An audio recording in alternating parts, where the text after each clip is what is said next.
कि मतलब मैं एक चीज़ नोट करता हूँ, शायद इंडियंस पीपल में अपने कंट्री को लेके ज़्यादा पैट्रियटिज़म क्या पैट्रियटिज़म आज मेरे जहन में होता है, लेकिन ज़बान पे पता नहीं क्यों नहीं आती चीज़। पैट्रियटिज़म क्या? अच्छा, अब मैं नहीं बताऊँगी। अच्छा बार की नहीं होती है। अच्छा, तो भारत कैंपस।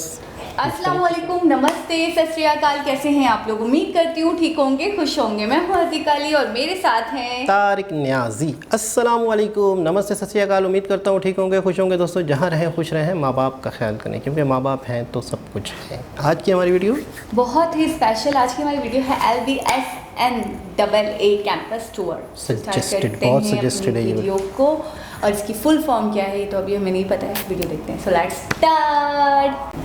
जी, वीडियो का टाइटल है LBSNAA campus tour, IAS training centre inside campus virtual tour. So start करते हैं वीडियो को। शीलम परम भूषणम, कैरेक्टर द हाईएस्ट सबसे बड़ा आभूषण है। ये संस्कृति श्लोक Lal Bahadur Shastri national academy of administration की एक ऐसी दीवार पर लिखी है जिसे पढ़कर हमारे देश के सारे IAS ऑफिसर्स अपनी ट्रेनिंग शुरू IAS ऑफिसर्स। अच्छा, उत्तराखंड के मसूरी में स्थित इस एकेडमी के खूबसूरत कैंपस में वो सारे संसाधन और सुविधाएं हैं जो ऑफिसर ट्रेनीज को भविष्य के लिए तैयार करती है। कमाल यार। तो चलिए हमारे साथ इस सफर पर, जहां हम और भी करीब से देखेंगे लब्बासना को।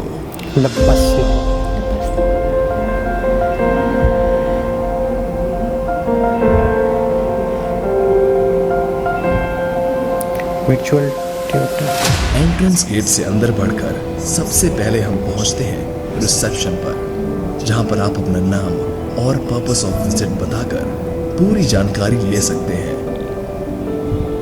कैंपस में प्रवेश करने से पहले सबसे पहला नजारा जो कि ऑफिसर्स ट्रेनी को मिलता है वो है भारत के दूसरे प्रधानमंत्री की मूर्ति, लाल बहादुर, जिनके नाम पर इस एकेडमी का नाम रखा गया है।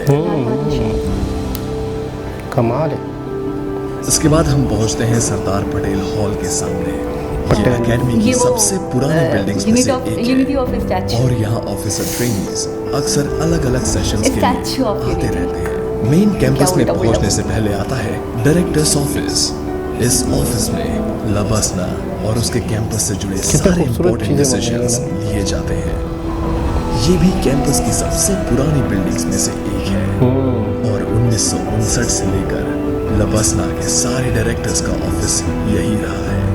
डायरेक्टर्स ऑफिस के पास ही है सेंट्रल स्क्वायर, जो अलग अलग एडमिनिस्ट्रेटिव एंड एकेडमिक बिल्डिंग्स के बीच में स्थित है। कर्मशिला की स्थापना 1992 में की गई थी। यह एक इम्पोर्टेंट ब्लॉक है। यहाँ conference halls, seminar halls, library, lounge areas, mess facilities जैसी कई सारी फैसिलिटीज अवेलेबल है। यहाँ स्थित है गांधी स्मृति लाइब्रेरी, इंडिया के सबसे बड़े लाइब्रेरीज में से एक मानी जाती है, जहाँ आम और दुर्लभ किताबों, मैन्युस्क्रिप्ट्स और लेखों का भंडार है। ध्रुवशिला, कर्मशिला के पास ही कैंपस की एक और इम्पोर्टेंट बिल्डिंग है जिसका नाम है ध्रुवशिला।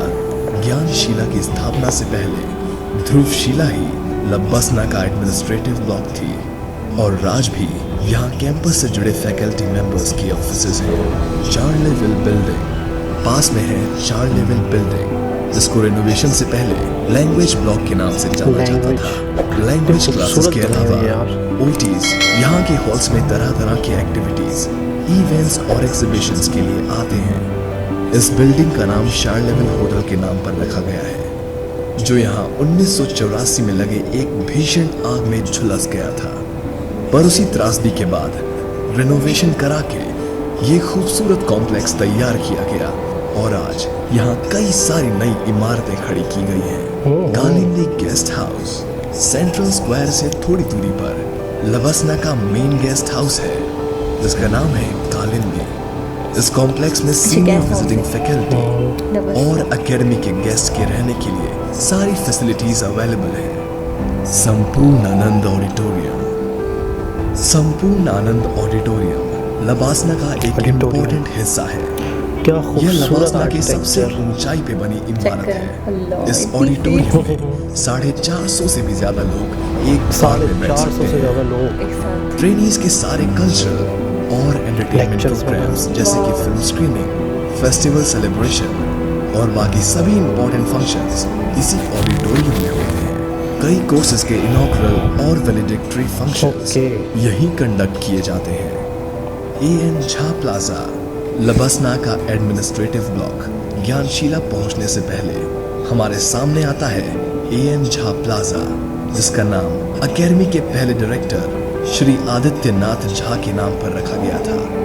कैंपस के अलग अलग ब्लॉक्स के रास्ते सब यहीं पर आके मिलते हैं, इसीलिए ये ट्रेनीज और फैकल्टी दोनों का ही कैंपस का सबसे पसंदीदा हिस्सा है। ग्रुप फोटोज के लिए भी ये एक फेवरेट स्पॉट माना जाता है। ज्ञानशिला लबासना के सबसे इम्पोर्टेंट ब्लॉक्स में से एक है। ये बिल्डिंग 2010 में कंप्लीट हुई थी और अब यहाँ सारे ऑफिसर्स के अलावा lecture halls, seminar halls, guest dining Seminars भी हॉल्स, होते हैं। लाइब्रेरी, लॉन्च और मेस जैसी फैसिलिटीज भी उपलब्ध है। लबासना का सारा एडमिनिस्ट्रेटिव काम इसी state of the art building से होता है। यहाँ एकेडमिक क्लासेस का भी प्रबंध है। इस बिल्डिंग में विशाल नेहरू ऑडिटोरियम के अलावा 12 सेमिनार हॉल्स भी नेहरू हैं, ऑडिटोरियम। जिसमें कई प्रकार के इवेंट्स, लेक्चर्स Wow. और Games. अलग अलग Games एक्टिविटीज एक साथ करवाई जा सकती हैं।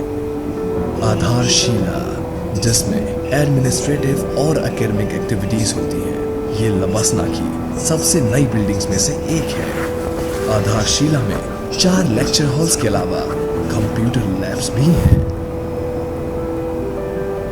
Happy valley guest happy house. Valley hostel भी इस कैंपस की पुरानी बिल्डिंग्स में से एक है। ये हॉस्टल इस एकेडमी की परंपरा और इतिहास का एक महत्वपूर्ण हिस्सा है और यहाँ रहने की व्यवस्था के अलावा एक फेमस पिक्चर गैलरी भी है, जो कि इस एकेडमी के इतिहास को बयान करती है। कावेरी हॉस्टल, नर्मदा हॉस्टल और हॉस्टल गंगा भी है। हॉस्टल हॉस्टल लबासना के फाउंडेशन कोर्स में भर्ती होने वाले ओटीज ज्यादातर इन्हीं में से एक हॉस्टल्स में रहते हैं। इन 3 हॉस्टल्स में, जी हाँ, जिनके नाम भारत की 3 बड़ी नदियों के नाम पर रखा गया अच्छा, है। नर्मदा, हाँ, और यहाँ वो लगभग नदी थी ना? 130 ट्रेनीज के रहने की नदी- कैपेसिटी नदी है। थी नर्मदा गंगा नदी, जिसके हॉस्टल पास कैंपस का सबसे नदी बड़ा भी है। रेसिडेंशियल हाँ। कॉम्प्लेक्स है। वो मुझे याद है, riding statue of ground. Unity बना हुआ था नर्मदा नदी। लबासना में हॉर्स नदी राइडिंग थी। यानी कि घुड़सवारी की बहुत अच्छी Horse riding भी फैसिलिटीज अवेलेबल है। Horse riding. क्योंकि हॉर्स राइडिंग नए ओटीज के लिए एक आत्मविश्वास बढ़ाने वाली एक्टिविटी मानी जाती अच्छा, है। मुझे बहुत पसंद है horse play ground and riding club, ना। स्पोर्ट्स कॉम्प्लेक्स,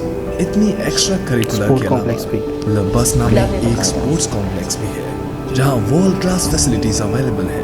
ट्रेनीज की फिजिकल हेल्थ और कॉम्पिटिटिव स्पिरिट कायम रखने के लिए यहाँ जबरदस्त। Olympic sized swimming Swimming pool pool, भी। Basketball court, badminton court, tennis court, table tennis, boxing ring जैसी एक्टिविटीज की फैसिलिटीज के अलावा एक वर्ल्ड क्लास जिम भी है। पास ही प्लेग्राउंड में ट्रेनीज अपने मनपसंद के स्पोर्ट्स खेल सकते हैं। तो दोस्तों, ये था लबासना का वर्चुअल टूर। हमें उम्मीद है कि पहाड़ों में छुपी हुई इस अनोखी एकेडमी की साइनिक ब्यूटी, वर्ल्ड क्लास इंफ्रास्ट्रक्चर और ट्रेनिंग फैसिलिटीज को देखकर आप भी उतने ही इम्प्रेस हुए होंगे जितने कि हम। बहुत अगर impress आप हुए भी यूपीएससी क्रैक करके आईएएस की प्रिपरेशन करना चाहते हैं और आपको ये वीडियो पसंद आई तो प्लीज लाइक, सब्सक्राइब और शेयर जरूर करिएगा। जय हिंद। के जी जनाब, लबासना कन्फ्यूजन थी प्रोनाउंसिएशन में, लेकिन एकेडमी ऐसी जहाँ किसी चीज़ की कमी नहीं छोड़ी गई। मुझे एकेडमी से ज़्यादा बेटर लग रहा है। पूरा मुझे city। यूनिवर्स कहा जाए तो गलत पूरा नहीं होगा। पूरा एक सिटी टाइप, हर चीज़ की सहूलत सब कुछ available, गेमिंग वहाँ है, और लाइब्रेरी वहाँ है, रूम्स कितने अच्छे आपने देखा था? ऑडिटोरियम्स, और मतलब ये कि अच्छा एक चीज़ और आपने नोट की, ठीक है सारी फैसिलिटीज़ अपनी जगह, लेकिन एक खूबसूरत बात, हाँ, उन्होंने यहाँ पर भी अपने हीरोज़ को नहीं भूला। सरदार पटेल और लाल बहादुर शास्त्री, उनके मुजस्मे, और अपनी ही कंट्रीज़ की मशहूर नदीज़ के नाम पर वो जो हॉस्टल्स, नर्मदा, यानी कि मतलब मैं एक चीज़ नोट करता हूँ, शायद इंडियंस पीपल में अपने कंट्री को लेके ज़्यादा पैट्रियटिज़म क्या पैट्रियटिज़म आज मेरे जहन में होता है, लेकिन ज़बान पे पता नहीं क्यों नहीं आती चीज़, पैट्रियटिज़म क्या अच्छा, अब मैं नहीं बताऊंगी। अच्छा बार की नहीं होती है। अच्छा, तो भारत कैंपस मुख्तलिफ़ किस्म के हर तरह की चीज़ों का ख्याल रखा गया, और ये काफ़ी टाइम से हमारे कुछ ये IAS की ट्रेनिंग के लिए आपने ये देखा, ऑफिसर्स होते हैं ये जो बनना चाहते हैं, जो इंटरेस्ट रखते हैं, तो फिर वो यहाँ पे अच्छा, यहाँ पे ट्रेनिंग्स, फिर यहाँ पर आपको ना देखें एक शख्स, ये जो इदारे होते हैं ISP, ये यूँ समझ लो कि इदारे चलाते हैं, गवर्नमेंट तो आती है और जाती है, लेकिन ये लोग जो हैं कंट्री चलाने वाले, मुल्क चलाने वाले, और इन्हीं के ऊपर सारी चीज़ें होती हैं। मतलब ये इदारे होते हैं, ये रहते हैं, जो इनके डायरेक्टर्स होते हैं या जो भी होते हैं, ये रहते हैं। हमारे यहाँ अलग, हाँ हमारे यहाँ तो अलग इनकी कैटेगरीज होंगी शायद। तो कहने का मतलब ये है कि ये ऐसे लोग होते हैं जो हर तरह से परफेक्ट हो, यानी कि आपने देखा कि उन्हें स्विमिंग पूल की भी सहूलत दी है, उन्हें फिटनेस भी, अच्छा एजुकेशन के लिए दुनिया जहाँ की क्या इंडिया की सबसे बड़ी लाइब्रेरी है, इंडिया की सबसे बड़ी, शायद मेरे ख्याल में देश की सबसे बड़ी लाइब्रेरी का ताया था, मुझे जहाँ तक याद आ रहा है इसी वीडियो में, सबसे बड़ी लाइब्रेरी यहाँ पर, और हॉस्टल यहाँ पर, हॉर्स राइडिंग यहाँ पर, मतलब मैं ये देख रहा हूँ कि कोई चीज़, कोई शोबा, कोई बॉक्स, कोई टेबल टेनिस, आपने देखा टेबल टेनिस एक्टिविटीज़, सारी मतलब ज़्यादातर गेम्स वगैरह, फुटबॉल्स हैं, एजुकेशन तो है अपनी जगह, लेकिन उस एजुकेशन के साथ साथ भी आपको इन फील्ड्स में भी आगे हों, हाँ इन फील्ड्स में आगे हों या ना हो, वो वैसे जो अपनी, लेकिन इससे बंदा मेंटली तौर पे रिलैक्स रहता है, इन चीज़ों से एक्टिव रहता है। देखो आपकी फ़िटनेस ओके है तो आप मेंटली वर्क भी ओके करेंगे ना, आपकी अगर फिटनेस ही ओके नहीं है, आपकी एक्सरसाइज, आपकी डाइट, आपका प्लान, आपकी मूवमेंट, बॉडी, समझ गई कि हेल्दी बॉडी के बिल्कुल, हेल्दी माइंड, बिल्कुल। अच्छा, एक और बात मुझे जो थोड़ी सी वो लगी ना, यहाँ पे स्विमिंग वगैरह का इतना रुझान नहीं है, हमारे यहाँ नहीं है ना, स्विमिंग इतना कॉमन नहीं है, और स्विमिंग घर में अगर पूल्स वगैरह हैं, और स्विमिंग ही को कहते हैं सबसे बेहतरीन एक्सरसाइज, कहते हैं बॉडी के लिए दुनिया की सबसे बेहतरीन, बेटर है कि आप स्विमिंग करो। उससे क्या फ़ायदा होता है, उससे क्या है पता है, स्विमिंग एक्सरसाइज ऐसी है जिसमें आपका एक बाल है ना, वो सर का आखिरी सबसे ऊपर वाला बाल और पैर का नाखून है ना, यहाँ तक की एक्सरसाइज होती है, पूरी बॉडी आपकी मूव करती है स्विमिंग से। कहते हैं कि ऐसी एक्सरसाइज है जो किसी एक चीज़ को फिट कर रही हैं, दूसरी चीज़ को ख़राब कर रही हैं। और सबसे बड़ी बात, स्विमिंग से आप फ्रेश रहते हो, बिल्कुल, ठीक है ना। दूसरी एक्सरसाइजेज हैं जैसे योगा वगैरह, मैंने सुना है इससे बहुत हेयर डैमेज होता है, हेयर फॉलिंग होती है, लेकिन स्विमिंग से आप तरोताज़ा रहते हो, फ्रेश रहते हो। और इसके अलावा जो स्विमिंग करने के बाद जो आपकी बॉडी में कट्स बनते हैं, जो आपकी बॉडी में कर्व आता है, वो किसी एक्सरसाइज से नहीं आता। मैं बता रहा हूँ ना कि पूरी बॉडी की शायद ही कोई एक्ट्रेस हो, शायद ही कोई नहीं करते हो, ये तो इनकी प्लान का हिस्सा है, लाजमी। अच्छा, एक चीज़ आपने नोट की, इस कैंपस में हर बिल्डिंग दूसरी बिल्डिंग से यूनिक। कब आपने उनकी डिज़ाइनिंग देखी, ऑफिसेस की जो बिल्डिंग थी, या हॉस्टल जो थे, या जो लेक्चर्स रूम थे, सेमिनार हॉल थे, हर बिल्डिंग दूसरी बिल्डिंग से यूनिक लग रही, यानी कि उनका डिफरेंट अलग स्टाइल, उसका अलग स्टाइल, एक ही जैसा कॉपी पेस्ट नहीं लग रहा था, कॉपी पेस्ट नहीं, डिफरेंट था, और डिज़ाइनिंग बहुत यूनिक थी, बहुत बड़ी जगह पर ये बनाया गया है, यानी कि बहुत बड़ा एरिया लग रहा था, बहुत बड़ी जगह पर ये इस कैंपस बनाया गया है। और देखिए ना, इन चीज़ों पर अगर इन्वेस्टमेंट होती है गवर्नमेंट की, तो जाहिर सी बात है आप आने वाली नस्लों को, यानी कि यूँ समझ लें कि आप आने वाली नस्लें अच्छी से अच्छी तैयार कर रहे हैं, अच्छी से अच्छी। और आपको पता है कि एक कौम का जो आगे का मतलब सरमाया होता है, सब कुछ होता क्या है, एजुकेशन होती है, और एजुकेशन लोग वो एजुकेटेड है। देखो, अगर हमारे किसी गांव में एक गांव के 100 नौजवान हैं, 100 नौजवान हैं, उनकी उम्र 15 साल है। ठीक है। 30 साल तक उन्हें पढ़ाया ना जाए, कुछ भी ना दिया जाए, कुछ भी समझाया ना जाए, वो आपके ऊपर बोझ बनेंगे। कैसे? उनको तो खाना चाहिए, उन्होंने तो कल शादी करनी है, उन्होंने तो बच्चे पैदा करने हैं, ठीक है ना, यानी वो बोझ बने ना। अच्छा, उन्हीं को अगर आप एजुकेट करके, उसके बाद क्या हुआ? वो खुद भी कमाएंगे, अपनी बीवी को भी खिलाएंगे, अपने बच्चों को भी खिलाएंगे और अपने माँ बाप को भी खिलाएंगे, उन सबको खिलाएंगे। उसके बाद उनके मतलब अपने साथ साथ 4 लोगों को और पाल सकते हैं। कोई शॉप खोल रहा है तो शॉप में किसी को रख रहा है, कोई कारखाना खोल रहा है तो उसमें किसी को रख रहा है, रोजगार मिलेगा, कोई डॉक्टर बन रहा है तो हॉस्पिटल खोल रहा है या जॉब कर रहा है, 10,000 चीज़ें हैं। तो आपने अगर उन एक गांव के 100 लोगों को एजुकेशन दे दी तो आपका वो गांव कहाँ चला जाएगा 50 साल बाद? अगर आपने उन 100 लोगों नौजवानों को एक गांव के अंदर तालीम नहीं दी तो कहाँ रहेगा वो? सिंपल सी बात है। और अगर ये इतनी सिंपल बात ही हमारे हुक्मरानों को अगर समझ में ना आए तो हम क्या कह सकते हैं? तो नॉन सीरियसपन क्या कहेंगे उसे? नॉन सीरियसपन, पन भी नहीं कहेंगे, पन उर्दू में कहते हैं ना, इंग्लिश कहते हैं क्या, पन तन क्या करते हैं, पाक, बस क्या कहते हैं? मैंने आपको दिखा है, हमेशा कहते हैं लॉग्स, ऐसा कहता है? लॉग्स, अच्छा, पीपल। लॉग इंग्लिश का लफ्ज़ है एक, लॉग, वो तो लॉगरिथम है ना, कहीं ना कहीं तो है ना, तो तब भी लॉग्स कहता हूँ। वो लोग क्या हो गया था? पीपल्स। अब पीपल्स मुझे बड़ा अजीब सा लगता है। पीपल्स क्या है ना, पीपल्स, पीपल्स, पीपल्स क्या? मैं आपको नहीं समझा सकती, इसके एक्स्ट्रा चार्ज करा करूँगी। एक्स्ट्रा चार्ज चलो ले लेना, कोई मसला नहीं, 10-20 रुपये ऊपर दे दिया करूँगा, कोई बस मसला ये ले नहीं। सकते हैं, तभी तो हम इतने पीछे हैं।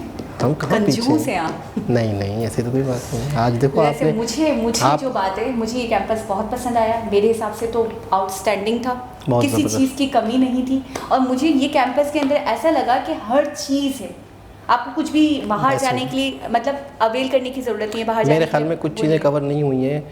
मेज़ भी होगा खाना खाने का, जहाँ पे उसी डाइनिंग, हाँ, लेकिन इन इदारों में मेज़ कहते हैं, हम हमारे यहाँ तो मेज़ कहते हैं। मेज़ का मतलब है कि फूड एरिया, रेस्टोरेंट या रेस्टोरेंट कहेंगे, मेज़ कहते हैं वैसे, जहाँ पे एजुकेशन लोग रेस्टोरेंट। मेज़ तो टेबल वाला हो गया, ये मैस हो गया ना, MESS। हाँ, मैस होता है, मैस, जहाँ तो पे आप मेज़ बोलेंगे तो मैं तो कंफ्यूज होंगी ना। इस हद तक आप समझ गई थी ना? उन्हें नहीं समझ आएगा, वो बोलेंगे टेबल की बात कर रहे हैं, मेज़ उर्दू में बोल रहे हैं। यानी मेज़ के साथ साथ मैंने फिर डिफाइन भी किया था ना खाने पीने की जगह, तो मैं ख्याल में समझदार जहाँ हूँ। बल्क में बनता है ह्यूज क्वांटिटी में, तो वो भी होगा, कैंटीन्स भी होंगी, कैंटीन्स भी होंगी, बिल्कुल ऐसे और ही है। वो भी है मेरे ख्याल में, शायद कोई हॉस्पिटल नहीं कहेंगे, नर्सरिंग के लिए, ट्रीटमेंट के लिए